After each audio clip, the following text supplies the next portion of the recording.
Well, hello and welcome or welcome back to Read Becca. It's time once again for my weekly chatty catch-up on everything I've read, everything I'm currently reading, and everything I'm looking forward to reading, as well as some chatty catch-up. And this week I had a great reading week, finished multiple things, and I'm feeling like the charge toward the end of the year is looking well. So let's catch up on what I read this week. First off, I have Auntie Mame by Patrick Dennis, and that is a pseudonym. So we are actually coming from the character of a fictional Patrick Dennis as well in the book. And he, as a character, leads in with the framing notion of him having read an article that was in a women's magazine, and the woman writing is telling some over-the-top stories. But Patrick is comparing these things in each chapter to things that happened in his own life and experiences with Auntie Mame, because this woman and Mame seem to oversell a little bit on their realities. So we start with Patrick Dennis, the fictional character, as a young child, and being orphaned ends up inherited by his wild, flamboyant, very quirky aunt. And she pretty much wants to do everything exactly the opposite of the way his father would have done it, who was very stuffy and proper. And so there's this constant push and pull between him being raised in a very restricted fashion and her wanting him to just be free and wild, as well as him almost parenting her at times. I think that's a theme throughout, that he provides a lot more structure for her and kind of keeps her from running off the rails quite often. And so it has that vibe of this wild but loving woman being a chaotic force, but a really, really caring and supportive force in his life, even when she doesn't know how to parent in a way that we would think of as correct or proper, and certainly was judged for it in the time and the stories that we're reading. And actually the time of this, I think, comes into question a bit for me. I wasn't quite sure. I don't think there was anything that specifically situated in exact years, but this was published in 1955, and I think that the actual stories probably were covering somewhere around the 1920s to 1940-ish, somewhere around there, and it does start when Patrick Dennis, the character, is 10, and goes all the way up to his own adulthood and having his own family. So I think that broad swath of time makes it really fun because you're getting vignettes, little short stories that are establishing a larger whole of both Patrick, but also mainly Auntie Mame, and what a character she is.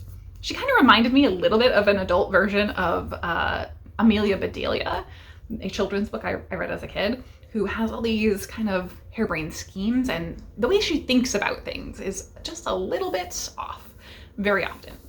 And her approach to the world is unusual. And so I really enjoyed those aspects. I wasn't quite sold on the book when I first started. I was enjoying it, and that was what kept me reading, because it does have a really great over-the-top sense of humor. She's such a flamboyant, irreverent character that she is in your face with a lot of things, and I don't always get along with that.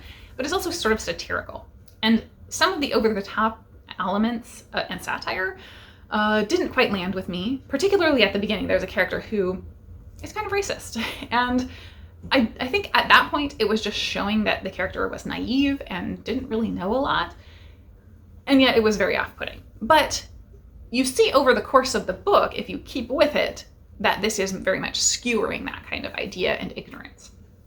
Mame is so progressive for her time. She's constantly pushed back on by others who are in more polite society and care more about their reputation really than she does, that she shouldn't be as inclusive or welcoming or accepting of others. And like, it's even mentioned at one point of her like having friends on Fire Island, and specifically that they're gay.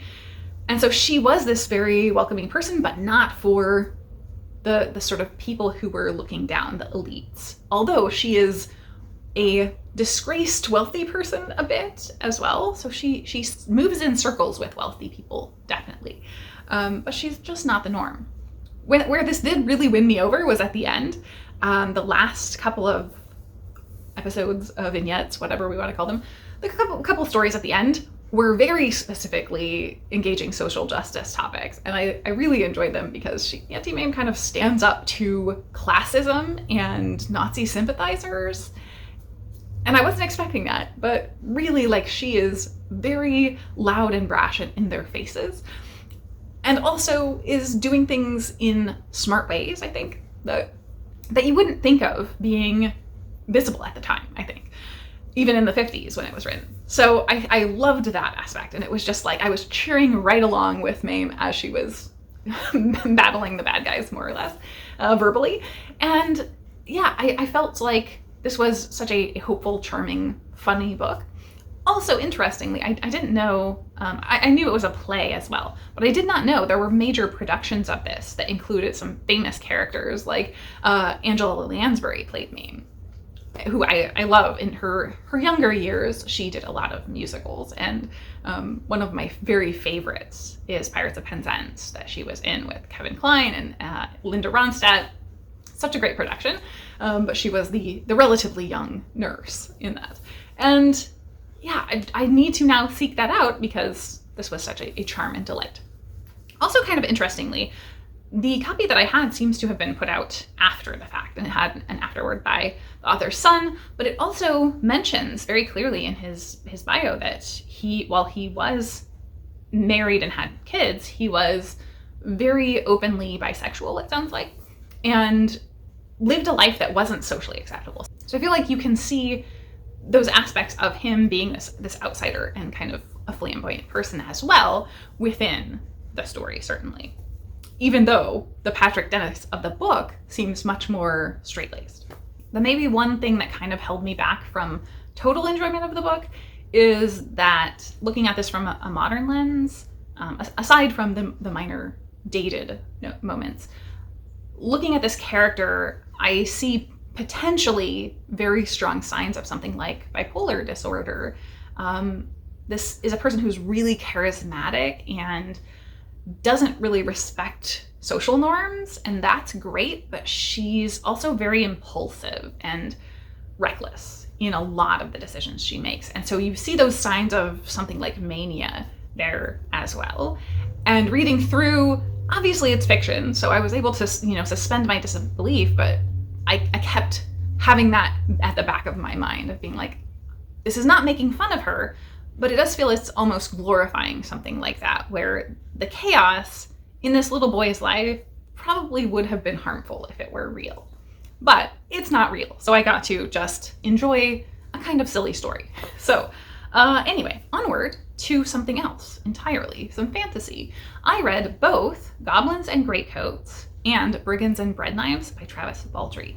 So Goblins and Greatcoats is a short story. It's only like 15 pages, and it was released as a special edition book from Subterranean Press, but they have the ebook available as an EPUB for free to read. So you can go check that out from Sub Press easily.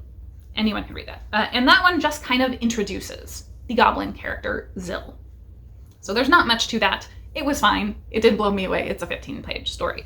However, Zill becomes a prominent character in Brigands and Breadknives. And so I thought it was important to get to it. And I forgot about it until I was a few chapters in, but I did get to it and then jumped into Brigands and Breadknives, which is the latest of 3 books in the Legends and Lattes series. Now, this one takes a big turn because it's not cozy fantasy. It definitely has cozy vibes, but Travis has been very upfront about, if you're in this for the cozy coffee shop, quiet, mundane vibes, this is not that. This is a pretty traditional, episodic almost adventure story where we're following Fern, who was the bookseller from Bookshops and Bone Dust. And now we are after the point where Legends and Lattes has occurred. Fern has been feeling some kind of general malaise, I would say, about her life and her job. And Viv has kind of convinced her to uproot and move from where she's been all this time, all these years, to open a bookstore next door to the Legends and Lattes coffee shop. And Fern thinks of this as a new adventure, and this is something that could jumpstart what she wants. And so she gets there, and within just the first couple chapters, so Fern sort of realizes that she's still feeling the same way after, and it doesn't seem to be improving. And so she kind of drowns her sorrows in alcohol and passes out in a cart. and wakes up a day later, miles away, with strangers and doesn't know what to do, can't easily get back, and just sort of decides to go along. So she ends up on this adventure with an oath maiden who's kind of a bounty hunter, and of course the goblin, as I mentioned, a talking magical sword, woohoo, one of my favorite tropes of fantasy, certainly. And I enjoyed so much of this because it's not cozy fantasy, but it has cozy elements, and those are mainly in the support that you get between the characters, which is something that Travis Baldree does really well in Legends and Lattes and throughout his work. But the support between the characters and the fact that it is very internal character focused. And you can see he brought a lot of himself to this book because he reinvented himself as an older person. In his, I think, early 40s or late 30s, he started over. And that's something that comes up here, where Fern is really questioning her life choices and going on this journey of self-discovery, really is the whole point of the book. But she's also very literally on a journey on the road. And it's not an epic journey. Like, there's no world-ending stakes. It's not Lord of the Ring with, Frodo taking a ring to Mordor to save the world. So it's closer to sword and sorcery, with this bounty hunter out on a bounty, and they run into these very high risk to them skirmishes at points. So definitely not a low threat, low stakes book, but also not the world-ending stakes or epic scope. And I really like that. I like that he kept it to personal stakes and kept it very internal as well, and focused on the building of friendships between these people. However, I would say beyond the actual physical threat, one of the things that I both liked and think will be the most challenging for his past readers is that Travis has really incorporated here anxiety. We had maybe little hints of that, but Fern is grappling with failing her friends. That's the whole start of her journey, is her thinking through letters, or actually writing letters to Viv to apologize, and feeling like she has failed everyone in her life, and just really grappling with that internally. She also, very obviously, if you've read the previous book, she has a pet, Pot Roast, who's a griffet, sort of a baby griffin, and somehow is still around after all these years, but it is still there. And she, having just passed out being drunk, she didn't make any plans for them. So she knows that everything will be taken care of rationally. Like, she's aware someone is going to notice she's gone, someone's going to take care of Pot Roast. But that is really weighing on her mind. And as someone who has a pet, that level of anxiety, that's something that just really triggers in me deeply. Not being mad at her because she's a fictional character, right? And she is very, very certain that this is going to be taken care of. But even so, that's just something that everyone, I think, that has a pet really worries about. Literally, I have an app on my phone that I check into every day that will text someone if I don't check into it every day, specifically so that my pets will be taken care of, that is a major worry for single pet owners. And so, that level of anxiety over both the leaving someone behind and the failing her friends is pretty high early in the book. I was very surprised at the tension of that. While they're pretty much just on the road traveling at that point, so there aren't a lot of other stakes. And I think that level of emotional drama hasn't really shown up in the books previously. So I wound up really, really loving this in the end because of both the conclusion of the book, the plot being really smart and funny, and then also the conclusion of Fern's personal journey. I felt really deeply connected to it. A lot of her own self-discovery really associated for me with things I've been through over the last year or two. And so I just ended up loving this. I think now it may be my favorite of all three. Though, I don't know, there's just something about Legends and Lattes, the first one, that is special and magical. So I don't know. But I did love this book. So another 5-star from Travis Baldree. And with that, unfortunately, we're going to go to a book that is not bad, but I'm not going to finish it, at least for now. And that's The Reformatory by Tananarive Due. This is a historical, paranormal horror, I would say.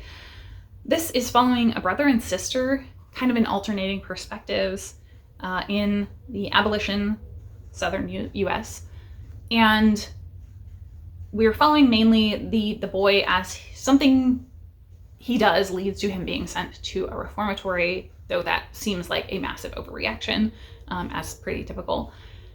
And I put this down and just kind of haven't been drawn to pick it back up. And it was my book club book for last month, but I just didn't finish it, and that's fine. And there's nothing actively bad about this, so I don't think this is a full DNF. I think it's an NFN, and not for now. Because I do in my mind want to read this, but I just keep not turning to it. And I think in part because it's such a heavy, really difficult topic, and the quarter that I read, it was just only ramping up and continually getting worse. But also there were things that I felt right now I'm just not able to set aside, and I'm overly nitpicking because I don't want to read it, maybe. And like little things where just aspects of the tone and delivery were kind of putting me off. Like there were things that I felt were probably written for a white audience, where the characters seem excessively, very excessively naive about their own mistreatment. Like they think they're going to be able to stand up more than they are, and are shocked when they can't. And that seems unbelievable for me, to think these characters, who are people of color living in the southern US, would not be completely understanding and aware of how they were going to be treated by people that they approach about these things. So yeah, there were things like that I think I was just being overly nitpicky because I really wasn't actively wanting to read it.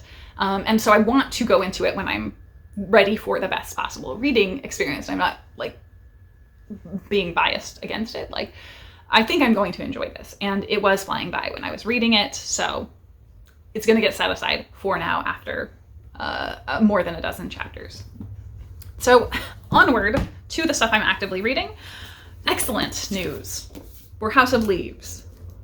I'm over halfway, so we're doing really well. I made excellent progress on this week. I'm into the sections where it's really progressing, and I'm having kind of mixed success with understanding how I'm supposed to read it.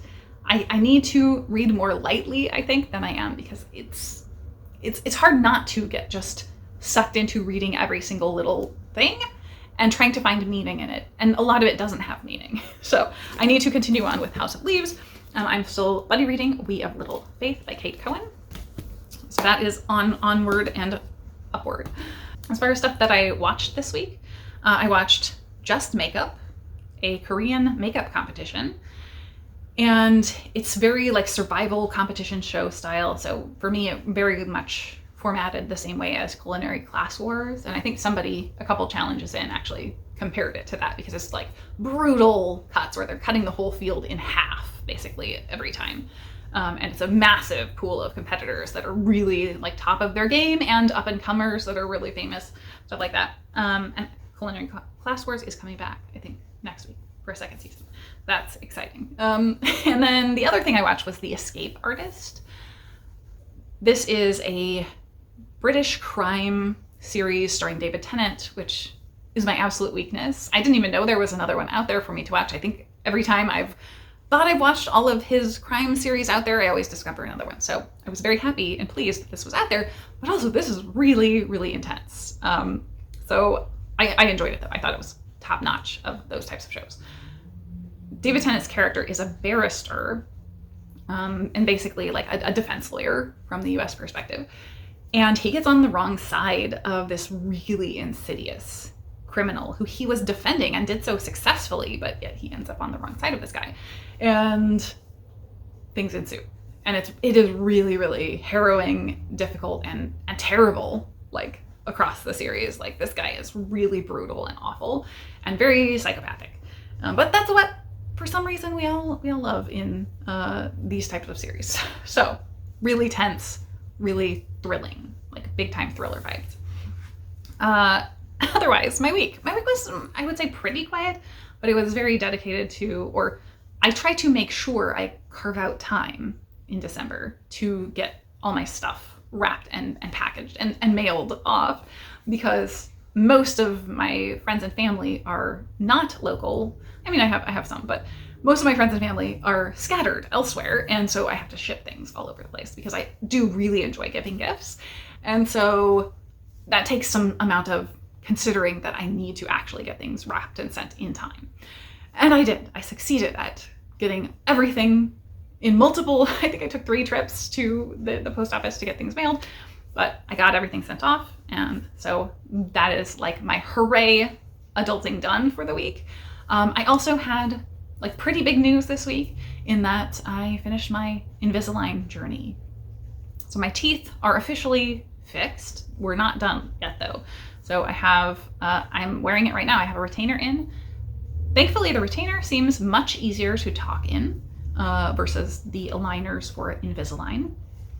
So that's a positive, and I will have to wear it basically all the time, which is unfortunate because I was down to, with the Invisalign, not needing quite as much wear time, and the retainers I'm gonna have to keep in a lot for a few months. But I'm excited. My teeth are straight, as you can see, versus 3 years ago when I started this journey, they were very, very not straight. They were really, really bad. So I'm really happy with the progress and the outcome. So it's been wonderful. Just a very long time coming. And I think the only other thing is just how cold it is here. It is really, really brutally cold. So I think this weekend has been mostly spent under the electric blanket and keeping cozy, and the cats are all clustering up to keep warm, just because it's frigid. It's like the wind chill, I think, was in the negative degrees today, significantly in Fahrenheit, and that's very cold. So yeah, what else? I think that's it, other than recommendations. So I have a couple of recommendations, though they're not traditional booktube things. They're kind of more tech related, but they do have book related elements. So Jared Henderson is the first one. And he did, actually a couple of weeks ago, a video about the way a company had approached him to make an AI chatbot, basically, of himself for his fans, more or less. And he is a large booktube and philosophy guy who has now moved over to Nebula. But he did the video not necessarily about that aspect, but more about the way that AI and capitalism is predating on loneliness. And I really like that message and the way that he was tackling it. So good. The other video, somewhat tangentially related, is Cory Doctorow, who I'm a huge fan of, absolutely love everything he does, basically. He is a sci-fi writer, but also has been a tech writer and advocate for a very long time as well. And he recently put out a nonfiction book that I think was actually on the Goodreads Choice Awards, in fact, in the first round at least, called Enshittification, about the enshittification of our technology and everything in the world, really, that impacts us, and why that's happening. And so he was actually on The Daily Show this week and did a great job. He was interviewed by Ronnie Chang, and it was a little rapid fire. Like he was talking very fast. If these concepts are new to you, they may be difficult to ingest, but I think he got it out all very, very digestibly and very understandably. So you might have to slow down the speed, but I think the content is completely coherent and pretty easy to understand, even if they're not things that you're familiar with. And he just had this amazing messaging, really got out a depth of information in a really short form. So I highly recommend checking that out. And I'm desperate to get to his book because I just haven't gotten to it, and I keep seeing him talking about it. I'm like, I really should get to that. And as always, the TBR is too long, but that one is a very big priority read for me because I love Cory Doctorow. So anyway, this has been way too much talking and rambling. I need to rein it in. I'll probably have to edit a lot of this because I've just rambled really a lot today. So with that, I will say I wish you a great week in reading and in life, and thank you so very much for watching.